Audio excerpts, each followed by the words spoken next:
So we finally have Rebirth Island's replacement. Now let's do a little bit of review on Ashika Island here. First off, I want to apologize because I planned on this review coming out a few days ago, but you see, at first I really hated this, okay? I'm not gonna lie, man, I really just missed Rebirth whenever I hopped on Ashika Island. We'll get into the reasons why here in a minute, but more importantly, the reason this took so long is just because it's kind of been growing on me a little bit, but at the same time, it's not Rebirth and it's never going to be. So starting us off here, let's talk about the map itself, and I just want to say Ashika is actually a lot bigger than what I expected, and that's not necessarily a bad thing because one of the biggest problems with Rebirth was that like halfway through the match, if you got taken out, there's really nowhere to go to land on some fresh loot or a place that, you know, hasn't been absolutely raided by everyone else in the game. And just because a map is big doesn't mean it sucks, and just because a map is small doesn't mean it's great, right?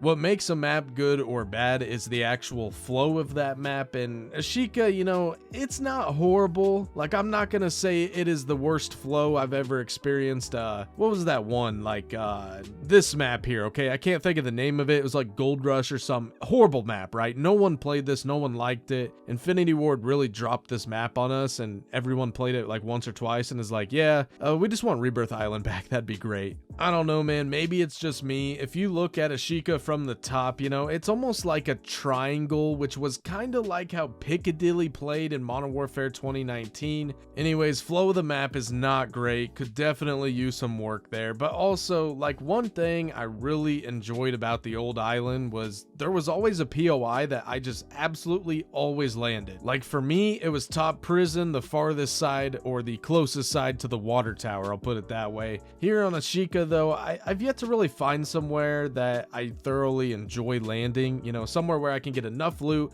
enough kills, and then go out and start hunting, right? And a few other things I just want to quickly touch on here is that the guns are good, not great. The movement, obviously, I kind of didn't like the Modern Warfare 2019 movement at first, but then when I look back at it, I really did actually enjoy it. Okay, once you kind of got the hang of things, it really did kind of create a little bit of a skill gap there, and it was just more fun. Like, you just felt like you had so much more control, whereas here in Modern Warfare 2, you know, you kind of just run with like thick cement boots on, and that's about it. Like, no one really slides, no one really dives, you just kind of run or walk somewhere, which is, I guess, fine, but I don't know, man. I just kind of miss that old movement because you really could separate yourself from the rest of the player base. But at the same time, it was annoying watching Puss Slayer 6ix9ine slide cancel all over the place just to get shot in the face by a sniper, right? So one thing the devs really tried to push with this map, and it's so obvious because it's literally all over the place, is water.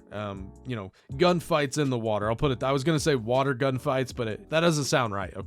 Sounds like we're playing with water guns where, you know, we're using big boy guns but in water, right? Anyways, these bozos put a lot of time and effort into making sure this map is essentially flooded and that there is a bunch of water experiences here. Whether you're driving a boat, riding a jet ski, or just having an all-out gunfight in the water, it doesn't really matter because it sucks, okay? It takes away from the experience, it really does. What you guys are actually watching in the background right now is a win from us. You know, we got pinned at the edge of the storm and we used the water to our advantage here to actually come out and win the game, which was awesome, right? It kind of felt cool in the moment, but, you know, after it was all said and done, I was like, that was just so stupid, you know what I'm saying? Like, the fact that the water is pitch black to where you can't see anything that is more than 5 feet in front of your face, so you can't see what's in front of you, you can't shoot people underwater. Like, I don't know, man. I get it, you know, it was meant to be a cool mechanic, but really it's just kind of gimmicky. Like, it's just kind of lame. It really does take away from the experience, in my opinion.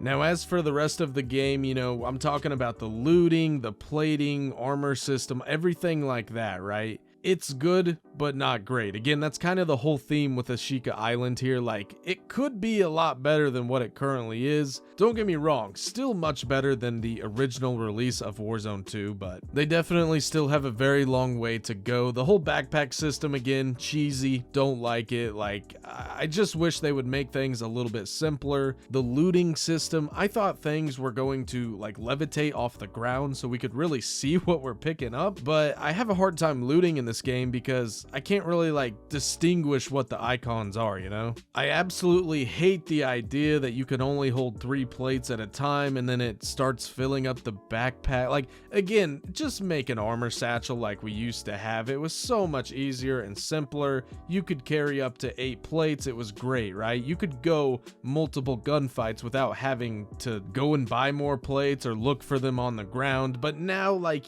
I feel like I'm constantly looking for plates or ammo or gun. Like, I just never have everything I need. Not to mention, you know, a loadout marker is $20,000 in this game, so you can pretty much just not expect to buy that. I will say though, one change I really like is that you can just purchase just the weapon, right? If you just want your primary weapon, you can go to a buy station and purchase that, opposed to like, you know, you had to previously buy a full-on loadout drop and that was a lot more expensive. Like, it is simpler, so I do like that change. Again, just to reiterate, the looting and armor system has come quite a ways from where we first started here with Warzone 2, but it's got a long ways to go in my opinion.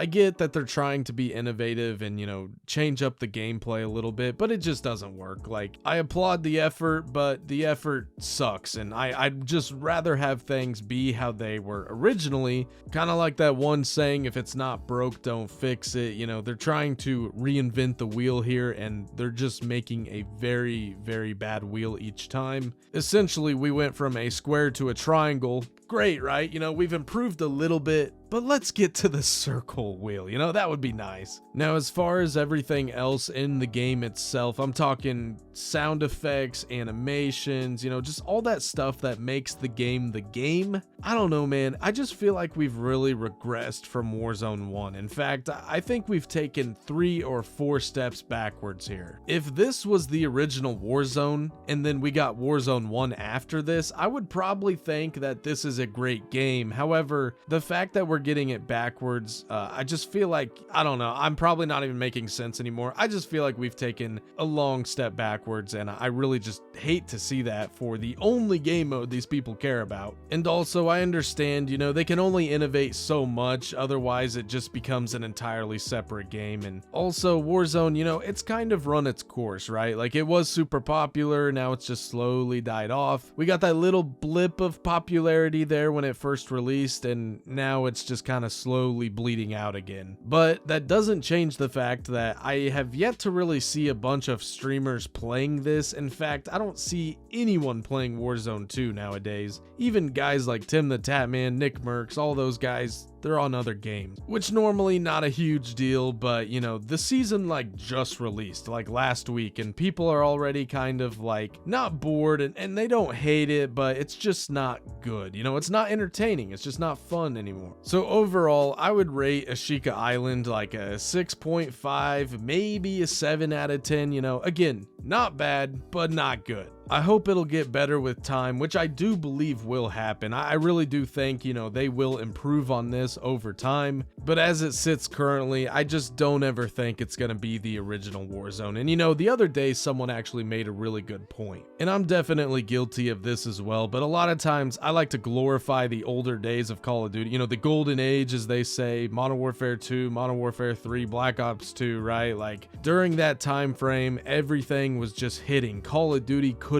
miss if they tried. And now when we get a new release, we're like, yeah, they just don't make them like they used to. So unfortunately, I hate to say this, but this person brought up a good point. That's probably going to be the original Warzone. One day when we're on like Warzone 5, you know, when BRs are beyond dead, but that's the only way Activision makes money, we're probably going to look back on these times and say, you know, dude, they just don't make Warzone like they used to. I don't know. I thought that was interesting and a really good point. Let me know what you guys think of this down below in the comments section. Do you like Ashika Island? Is it worth your time? Or are you still just probably going to play other games like a normal person, you know? Don't get me wrong, I'm going to log some hours on the island, but I'm not going to be getting off work every day and dying to play this game. Anyways, that's it for today's video. Thank you all so much for watching. I really do hope you enjoyed it. If you're new here, please be sure to like the video if you enjoyed it. If you didn't like it, well, I'm sorry to hear that. You could leave a dislike, but no one sees those anymore, so they really don't matter. But if you're new here, be sure to subscribe as well, so that way you can see future videos. I'll catch you all next time. Everyone have a great rest of your day. Later.